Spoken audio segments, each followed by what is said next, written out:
Right, everyone, so first off, this is only a short little thing. I used to do like longer 1-2 hour talks on strength, and I literally found it would be one ear and out the other type thing. So I actually thought smart idea would be like just drip feed little bits of information. If this becomes a popular thing, we could do it more regularly. At the moment, it's set up for monthly. So we're just going to go through a few bits. So the first thing I want to get into, if your goal is to build muscle, you must get stronger. If you're not getting stronger, you ain't building muscle. Obviously, there's nuances like booze, sleep, protein, calories, how healthy you eat. They're all like nuances that help you build muscle, but if you ain't getting stronger, that isn't going to happen. And ladies, unless you've got some like freaky kind of genetics, you haven't got to worry about turning to Miss Trunchbull. And men, the same really, unless you start like living and breathing weightlifting 13 hours a week, eating loads of calories, taking all these crazy supplements. The men haven't even got to worry about getting big, so ladies really don't have to worry. Make sense? So you can escape that out your brain, but what strength training will do is give you good flexibility, bone health, tendon health. It will give you better quality of life. If you're stronger here, you're fitter there. If you've got more muscle, you burn more calories, so you've got all that good stuff going on, right? Another thing that is a bit of a I can't remember how to kind of phrase it, but a myth that's out there is people say if you get like muscly, you become tighter and stuff like that. Yeah, you can't move and you're immobile. So that's really, when you think about the people that become more inflexible because they're getting muscly, we're talking about the dudes that are the monsters and they can't reach the back and they walk like this, yeah?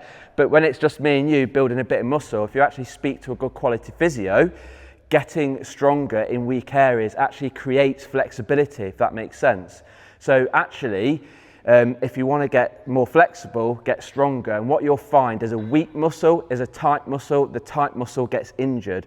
And yes, when you stretch, in that moment, you feel like you're getting more flexible, right?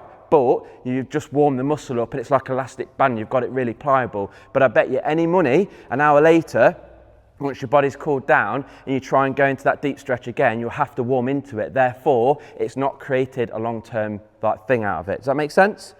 Okay, so 4 to 8 reps. Another thing I wanted to go into, the theory, is there is a big reason for that. There's been a lot of research over the past couple of years, and I wanted to wait till more people were speaking about it. And before I spat my mouth out as well, I say this a lot to Finn and a lot of the coaches, before we roll it out to the clients, I try it on me. And I don't just try it for a week, I give it months of trial. And then if I'm satisfied with the science, and I think actually this rings true to exactly what it's asking and saying, then I'll roll it out. Does that make sense? So what they've proven is, they used to say like you do 3 reps for power, you do 8 reps or 10 reps of bodybuilding, and you do 15 for 20 reps for like, what's the word? No, not hypertrophy, for endurance, that's it. So they used to have separate rep ranges for that. But anyway, our focus isn't endurance, it's to build muscle and get stronger and have healthy bones and joints. So they've actually proven when you do rep 9, 10, 11, 12, which was the old school bodybuilding reps, that was the prime numbers to go for, but they've proven after 8 reps you don't build muscle. So that's why we do that. Does that make sense? So also, if your workout constantly consists of, you say, sod it, Si, I'm not going to listen to you, I'm going to side raises, I'm doing 3 sets of 12, whatever, what you're doing is you're creating loads of extra fatigue, and the phrase that they use that sticks in my head is junk volume. So if you're always doing more reps than you shouldn't be, every time you move on to an extra exercise, let's just say you did 3 working sets and you ignored my advice, you did 12 reps, you did 4, 8, 12, you did an extra 12 repetitions within that working set on that one exercise. And then let's say you do 8, 9, 10 exercises. Think about all that junk volume you're doing through the workout. It's not really going to help you out, is it? By the time you get to the end of the workout, you're tired. Not only if you're tired, you can't push your body, you can't get stronger, and then that fatigue carries into the weeks, months and years, and then you go, oh, my knees are always hurting, my back is always hurting, because your training's got so much volume that it doesn't require or need. Does that make sense? And also, who isn't busy? So if we're busy and then you're spending an extra 16 repetitions on each set and you're doing 7, 8 exercises, what's happening with your workout? It's taking longer as well, isn't it? So actually, it's the smart way of doing it. We're following science, but it should make your workouts more efficient as well. And then on top of that, also, you know that your rest period shouldn't be 90 seconds, don't you? So it should be at least 2 minutes, probably 3 or even 4. The idea is, you've got lactic acid in your muscles, so if you do, you won't feel it necessarily. So if I did like a set of 8 reps now with side raises or whatever, I'm not going, oh, I can feel a burn. So after 90 seconds, because I can't feel the burn, I'll just crack on and do the next set. But the lactic acid will be hanging around in the muscle, and if it's there, it will stop you from getting the same amount of strength in set 2 and 3. And then you might always think, oh, I'm never getting stronger, and that's because you're not being patient with your rest periods. And it doesn't mean jog on the spot or anything, it means rest, literally. I know it can be quite hard to just do that, but that's what we're going for. Just rest your mind, you know what I mean? And try not to scroll on your phone. Another thing I want to talk about as well is you should always have or aim for 1 rep in reserve. So when you're training, I'm going to trip over, aren't I? When you're training, you should literally reflect on that working set. So we're not talking about warm-ups or anything like that. We're literally talking about when you get to 2 or 3 working sets, you have a think about it whilst you're doing it, and then on reflection, did I have 2 or 3 more reps in there? Did I have 1 in there? So it should be 1. You're almost training till failure. Does that make sense? That's really, really important. And training to failure does not mean you're jerking your body and everything's going bad and you're actually hurting yourself. It just means, so let's just say this is rep 8. You're like, oh, I've just got rep 8. You think to yourself, have I got 2 more or have I got 1 more? And then you can make a decision if that's your working set, and then you write it in your little notebook. And it doesn't have to be perfect. You could go 2 reps in reserve, but definitely not 3 reps in reserve, because if you're doing that, you ain't going to get the results you want.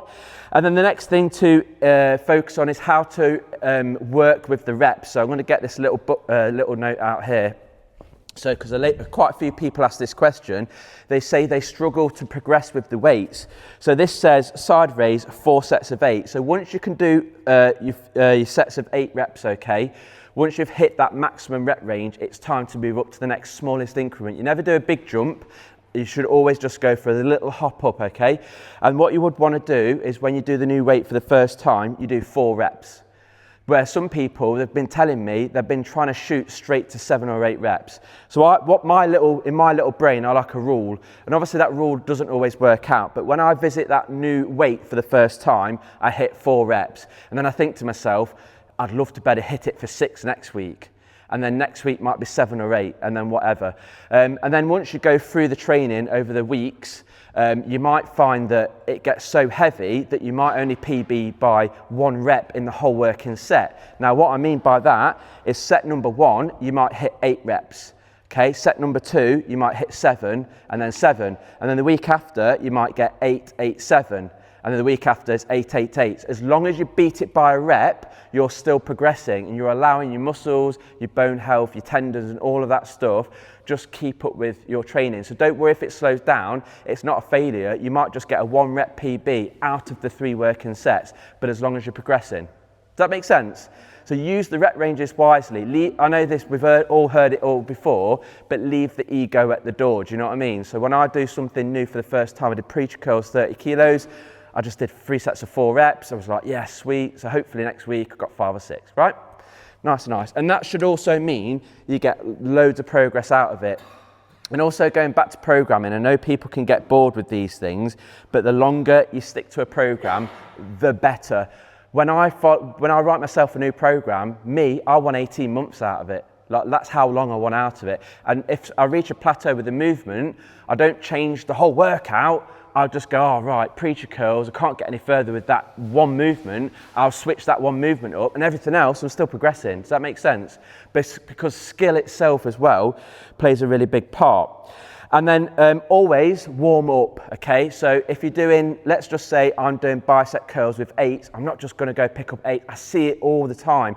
And warming up, I'm not even worried about you injuring yourself, right? I kind of am, don't sue me with that. But I'm actually getting a point across. Obviously, I don't want you to injure yourself, but actually, you're preparing your central nervous system to lift that weight. Now, let's go extreme. Holly, she can squat 250 kilos. Do you think she just whacks 250 kilos on her back? No. She'll literally start with the empty bar, which for Holly is like a feather, and then she'll just stick 10 kilos on each side and she'll have a minute or 2. And obviously because her weights are so big, it's a much extreme version. But if I'm doing curls with 8s, my rule would be, I always do 50% as my first warm up. Does that make sense? It's a good little rule. So if I'm doing 8 curls, I'll start with 4s. I'll bang out 10, I'll wait 30 seconds, I'll go to the 6s, I might do 3 or 4. It's about how I feel. Does it feel warm and ready? Make sense? Then I take a full rest. So after I've warmed it up, full rest. It's not like, oh, because I didn't do much in the warm-up, I'm going to dive into that working set because lactic acid is still there. Make sense? So full rest after you've warmed it, and then you go into working set. And just by preparing the muscles, tendons and joints and the skill acquisition using the warm-up, you'll actually get more weight done. Make sense? And I've noticed to myself, when I'm in a hurry with a workout, if I rush my warm-ups, I don't get as good reps and sets out. All right? Do you see why I don't want to do really long talks? There's too much stuff, isn't there? I literally could talk about it all day.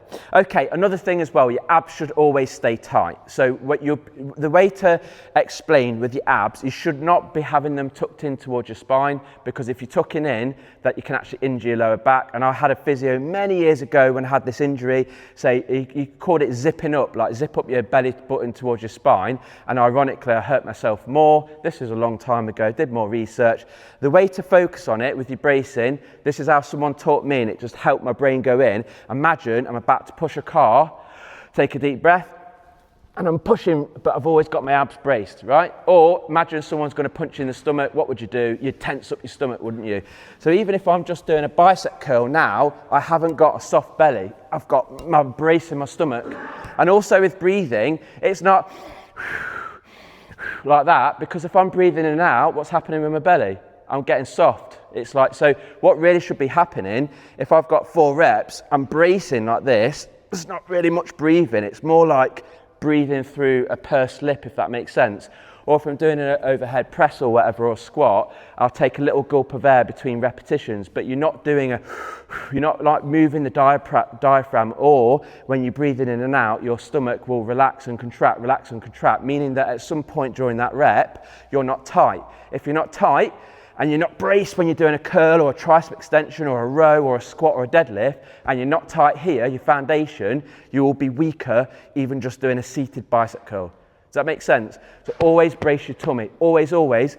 And if someone's form was diabolical, deadlifting, squatting, whatever, and you had a really braced stomach, the likelihood of you hurting your back is almost 0, and I can attest for that. So as long as you're doing this, and you're keeping this strong, your back will be nice and tight. And as even with a bicep curl, overhead press, whatever exercise, as you can lift more and more and more weight under a braced condition, what do you think you're doing to your ab strength and your core strength? Making it stronger. So as you get stronger with all the lifts, this bugger gets stronger as well, which is great. And obviously that doesn't take away from doing core work. We still need to do side planks, front planks, ab rollouts, all of that, but this gets stronger, okay? Helpful so far, guys? It might be stuff that you already know, and it's just nice to re-listen to. This one as well, you might not like it, is what it is, why you shouldn't wear gloves. How many wear gloves? Right, mind to muscle connection. When you want to get stronger, of course you want mind to muscle connection, don't you? When you've got gloves on, you've got like a layer of something else in between, haven't you? Your brain can't physically do it. Now, if we go to the extreme, you look at strong man, you look at Olympic weightlifters, you look at power lifters, they're doing it as a sport, they do it as a living, they're competitive, they want to win. How many of them wear gloves? Now, is there a rule that they can't wear gloves? There's no rule they can't wear gloves, but you don't see them wear gloves. Why? Because they want to be the strongest. So honestly, wearing gloves won't help. Also, if you want to improve your grip strength, wearing gloves isn't going to help, because the gloves have a nice bit of fabric on them, probably a bit of rubber, that's helping and assisting your grip strength, isn't it? So actually, you know, someone said to me, I can deadlift, I don't know, I could deadlift 250, yeah? And they've got straps on or gloves. I'm like, you can't, the straps and the gloves did them for you, princess. But if you lifted it with your hands, and then I'm respecting you, yeah, you can do that deadlift, or whatever lift that might be. And obviously it's bar feel and control. So again, if you've got that mind to muscle connection, your body feels, this sounds very cheesy, but at one with the bar or at one with whatever you're lifting. It will not feel that when you've got some fabric in between. Your brain doesn't know it's a glove. As far as it's concerned, there's some weird thing. You ever seen a dog walk with socks on Instagram and they're doing all this and they look really weird? Like, there's no connection, is there? Do you know what I mean? So your brain's, I just compute for me, your brain's kind of doing that while you're lifting. Right. Okay, so now we're going to get some exercises. So First exercise I want to go through is back movement. So a back exercise could be any kind of row. It could be a dumbbell row, it could be a reverse fly, it could be a seated row over there, and it could be a lat pull down. I'll do some demonstrations, but the key things I want you to focus on here is 1, lead with the elbows, and 2, I forgot the other one. This is why I've got my notebook, because I get blank. Right. Elbows to hips, yes. Okay, and also no shrugging. So where I see a lot of people go wrong, I'm going to go over here. We won't go big. I'm not peacocking today, okay? But where I see people go wrong, first of all, okay, is when they're doing a row, they're kind of like doing this. And what will probably happen quite a lot, you see, if you see someone a bit stressed out on the computer, you end up shrugging and it's just like holding all that tension in your traps. When someone massages your traps, it's lovely into it. So probably when we get stressed and anxious, we start feeling it here. So the important thing is when you're doing any kind of row movement, is that you're keeping those traps nice and relaxed. And the other thing as well, what I see people do is, and it's obvious, your brain wants to do what feels natural, is you're pulling with your hand, but actually you should be leading with the elbow. So what I might do is I might stand behind someone and say, like, I'll put my hand behind their elbow and almost say, like, push against it, or imagine I'm trying to elbow someone behind me, whatever. But no matter what, I'm not trying to really grip onto this that tight. I obviously am, but the first bit's happening, so I'm engaging my back, is it's elbows first. Does that make sense? So if I go over here, again, when I'm coming here, I'm not pulling with my hands, it's elbows first. And the thing that I'm always trying to point my elbows to, no matter if it's a lat pull down, a seated row, is elbows to hips, okay? And if you do a seated row like this or a lat pull down, it works all of your lats. So again, a thing that used to be on the internet is you need to do wide grip for this part of your back, you need to do a seated row for this, you need to do da-da-da for that. If you do that exercise with this grip here, or if you did it with a wide grip, same for the seated row, it works 100% of your lats from top to bottom. So your lats here, going all the way down, sit above your bum, it works 100%. So don't stress on the nuance of what you're doing, as long as it's some sort of row movement. So if I go here and I'm doing a dumbbell row, it's the same thing again. So I'm pulling with the elbow first. Imagine Finn has annoyed me, and I'm going to try and, his face is there, it's like elbow here, but also it's going to the hip again. So it doesn't matter if it's a barbell row. So this isn't a proper barbell, but let's just get the point across to labour it. So with a barbell row, you hip hinge, and it's elbows first, and where am I going? Towards the hips. So when you're doing a back exercise, reverse flies again, lead with the elbows, but they're staying in line with the hips. Does that make sense? So any kind of back exercise, elbows first, come to the hips, and it works all of your back no matter what. You don't have to stress out that, oh, I've not worked this portion of my back or whatever. Next, curls, biceps. So teaching points with this is elbows should always stay tucked in, no flare, okay? And push with the pinky. This is a really good one that I learned. Okay, so that's too heavy for me, can't do that. So I read this in a book and I went and tried it straight away. So you've got normal bicep curl here, like that, but what you want to do, see your pinky and your hand there, is when you're coming up, you're actually proactively pushing through this part of your hand, and you will feel more engagement in your bicep. It's not like the be all and end all, but it's a good teaching point. But where people do go wrong is they get heavy and their elbows flare. Now what's happening with the elbow flare is it's too heavy for you, or that individual, and the shoulders are doing some movement, and the shoulders going, I'll give you a nudging helping hand. But we're not trying to work biceps and shoulders, we're just trying to work biceps, and to isolate them well, so it doesn't matter if it's an easy bar, if it's a hammer curl like this, what am I doing with my elbows? They're staying tucked in. I'm not kind of like a lot of people flaring them out, but when you're flaring them out, there's always this going on, there's no control, is there?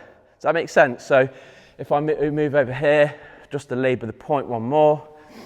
So again, go to a hammer curl. We're not peacocking today. So coming back here, what's happening? Just the elbows, isn't it? That's it. I know that sounds silly, but I'll walk in and I'll see so many people moving their shoulders, elbows flaring out and all of that. And yeah, they'll be getting the biceps, but it just won't be as controlled, it won't be as good. Make sense? Any questions on that? Okay, so next one, triceps. Very, very similar teaching points. No elbow flare, elbows tucked, and minimal shoulder movement. So let's move this up here.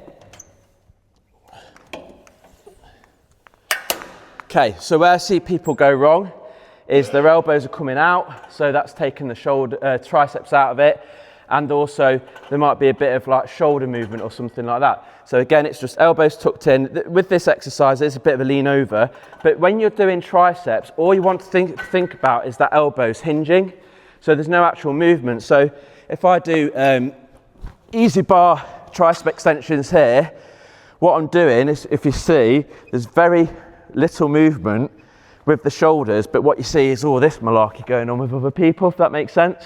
So all you've got to do is make sure that tricep is being isolated by hinging at the elbow, elbows tucked, no shoulder movement, all right? And then, what's next? Is it good that I'm out of breath doing all this?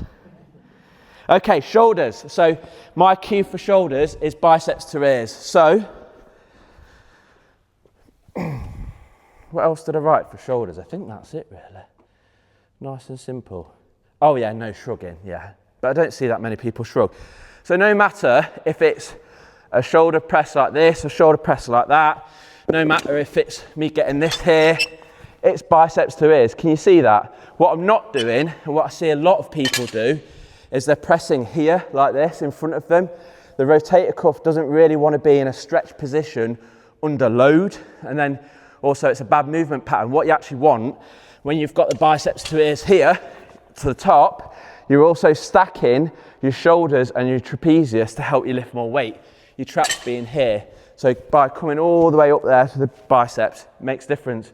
There's not a ball, but even if I was doing a ball slam, I'll be picking up the ball above the head, biceps to shoulders, and then down, picking it up here. And even if it means you're doing less reps, so what? You're doing it properly. And with that in mind, you use a lighter ball. But form makes a big difference. Anyone ever hurt their shoulders before? Bad. It's really painful, isn't it? And it takes ages to recover. So for that reason, just get it right. That's all it is. So the teaching points to come back to then, that's it. Literally, we'll do a Q&A after. In fact, there's one more thing. But basically with the back, so don't forget you're leading with the elbows. That's the biggest take home from that. With the curls, elbows tucked, tricep, elbows tucked. And with the overhead press, it is above the head, biceps to ears. And what you'll find is even if we change a program or you get a different movement, doesn't matter if it's a bar, a kettlebell, a dumbbell, a ball, a rope, those translations kind of carry over to every single thing. Does that make sense? So it's like, oh, I've got this new exercise. But when you actually think about it, you break it down, the movement pattern doesn't really move or change. It's the same thing, but just using a different device. Does that make sense? And also, just like to throw out other stuff in there, the muscle pump doesn't build muscle. Those extra reps don't build muscle. It's just about getting stronger. And supersets don't build muscle, so you'll never see us do 21s anymore or anything like that. Yes, your muscles might feel massive during that workout. Oh my God, I did 5 different work sets of biceps and I did 3 different exercises of biceps, and you're walking out feeling like an absolute monster or whatever. Psychological, yeah, that feels great, but in reality, you're not building muscle, you're actually just fatiguing yourself, and then you're leaving yourself wide open for injury. The only other thing that I would point out then is pauses. So another thing that I find is a bugbear, and it's not that everyone will teach this, but personally, for me, I want control over the weight, and if I can't control it, it is too heavy. So if I'm doing a bicep curl, if I can't hold it at the top just for a second, if I get there and I have to go straight back down, it's too bloody heavy. Does that make sense? If I'm doing a tricep extension here and I get to the bottom and I have to immediately come up and I can't just hold it for a second, it is too heavy. Makes sense? So I'll give you a really good example with this, the lat pull down. So with this weight, I can hold it there. So I can go down, I can hold it, can't I? Now, let's whack on. I'm not warm. But let's whack on, yeah, fucking hell, excuse my French. So that's quite heavy, but yeah, I can about just hold that. But can you see, I'm really trying to hold that down. Does that make sense? Whereas if I do go a bit heavier, what I see people do is they have to come straight back up because it's too heavy. And you can see my form's a bit sloppy, can't you? If my form's too sloppy and I have to come back up, I ain't getting any good reps out. It's just this ego. And it's another thing with this. This is a bugbear, and then I'm going to open it up to Q&A. So, what you don't want when you're trying to build muscle and protect the joints is momentum. Momentum is just, yes, your brain wants to get it to move from A to B, but that's not really the target. The target is to get stronger, innit? So, where I see people do, they do this. And so not only where's the pause, so straight away my brain, I'm OCD if you get it to know now, my brain's going like this, okay? And the kicking. So there's no, like, I'm just using momentum for half of it. I'm over exaggerating, but the point being, it should be, I'm doing all the work, nice little pause at the top, okay? But I'm not actually kicking the pad. Does that make sense? Not football. And I see a lot of people doing, oh, I did it with 80K, and I'm thinking, you did, you completed it, but are you building muscle? Are you protecting your joints? Because also, if you're not showing control over the movement, your joints are like moving in all ways and wonderful ways that probably don't want to move. We're all getting older. So controlled aggression, like that big squeeze, nice pause, proving to myself every rep that I do, because I'm able just to hold it for that split second, I've got control of it. I'm strong enough to do this. Not, it's so bloody heavy, oh, I've got to get straight back down again. Do you see where I'm coming from? Right, questions? Anyone? About anything? It could be like this, or you could challenge me, or anything at all. Yeah. Yeah. Yeah, when it gets heavy, that happens to me as well. Some people bring a seatbelt in. I know, not here. I see it on Instagram, like, big dude would be like, yeah, leg extension in 150, he's brought a seatbelt in. What I do is I hold this and I pull myself down into it. So I'm just isolating. That's the whole point of these handles here. No, you don't. Let's go when people bench press too heavy, they lift their hips and it's their hips contributing towards, but we're not trying to, this is the thing, we're not power lifters, we're not like Olympic lifters, so we're not just trying to move weight from point A to point B. That's Holly sport. So Holly can use momentum. The whole point of Holly sport is to lift the heaviest. For us, we're focused on bone density, muscle health, controlled movements around your joints. That's the biggest thing as well. Like, I've had a knee injury and I couldn't do split squats properly, and then I got this physio and he was like, right, let's do tempo split squats, and I literally couldn't do 2 kilos and I did 60 kilos just gone, and it's because I focused on 2 seconds down, 2 seconds up, because my joints can take it. Couldn't take a normal split squat at normal pace. Now I'm tempoing it, my body's doing it, and it's getting stronger. Does that make sense? And also wear and tear. You might not feel it now, but like another thing I see is like people when they squat, they do 50% of the squat. What you watch them do is they'll be at the top with a kettlebell, dumbbell, barbell, and they'll almost like just drop. You see it? They're just almost like they've let go, let gravity go down, and then they push themselves up. It might feel okay now. It's very subtle. Some people do it and then don't even know they're doing it. But point being is their knees and back might feel great doing that now, but continue to do that for 6, 9, 12 months, 3, 5 years, your body's going to punish you for it. So leave the ego at the door.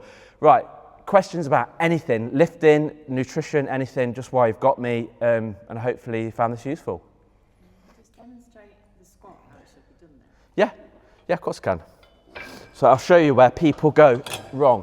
What, with a dumbbell? Yeah, whatever, yeah. Yeah, that's fine. Yeah, of course I can. So, goblet squat here, nice and light. So where I see people go wrong is they go like this. Right, now watch. Can you hear that knee click? But can you see the difference between this, okay, and this? So straight away, I can squat a good weight. That's 6 kilos. I felt that on my knee, I felt my back, I felt my hip. And because what people do is they use gravity. It's like when they're bench pressing as well. They'll just let the bar come down and then they're doing the work on the way up. So you're doing 50% of the work, for one. And number two, whatever joints are involved, they're not going to be very happy. So with the squat anyway, to break it down, like for normal, everyone's different. They've got different levers, you know, different femur lengths, trunk lengths and stuff like that. But as a rule of thumb, you want your toes pointing out slightly, just wider than shoulder width apart. You keep your chest up, so you're looking ahead, and you just come down and you're pushing up. And another thing you might notice as well is I'm wearing barefoot wide shoes. So when you've got any kind of running pumps on, it kind of puts you on a bit of a heel like this. And then if you think about it, if I do that now, if everyone does that now, you can feel a bit of pressure through your knees. So they're good for running, but for lifting, personally, I want a barefoot shoe. Now, you know, talking about mind to muscle connection with the bar, I've got really good connection with the floor. So when I'm trying to be really sturdy with any kind of lift, that flat foot and the wide toe box helps. But if I've got this Under Armour, Hover or Nike, yeah, those, for me, they're terrible to lift in. There's no judgment and it doesn't matter, but if you're ever to upgrade your shoes for boot camp or Black Friday and you saw a wide toe box, no sole, and also it improves your foot health by something like 60%. And the reason I bought these is because I was experiencing a lot of knee issues and I was trying to obviously research everything I could do, flexibility, strength, exercises, what my footwear is. And because I don't think these look very cool, do they? Let's face it. So I went back to Under Armour's for a few months and ended up giving them away because my knee started hurting again. And I realised I was on a bit of a tilt forward because they're designed for running. They're not designed for lifting weights and walking around day to day. So if you're ever to upgrade your shoes, wide toe box, I will tell you, they ain't cheap. But that's because they're not manufactured on a grand scale, but it's your foot health and it's your knee health and your hips and your back and all these things because they're all connected, aren't they? Questions on anything? Is that it? Is that useful? Yeah. So this is what I wanted to do. If you just, even if you just take one thing away and your training's 1% better tomorrow, next week, awesome, and we'll do another one next month. And if it keeps getting more popular, we could do them every fortnight. I'm not doing them on a Saturdays because I was explaining to someone before, I used to plan this big day, loads of people would be coming, and then like 2 would rock up or 3 would rock up, and I'd be like, oh. So I think if we do them in the evening and no one turns up, not much is lost, is it? But if it gets popular and it becomes a thing and you find it useful, great. Also, you can DM me and say, could you talk about this next? And it could be anything. It doesn't have to be about lifting. If you just want to hear me chat about or bore the arse off you about something else, go for it because I love this. But no one's got any more questions about lifting. This has been helpful. Go and have your dinner. Thank you very much. Thanks, everyone.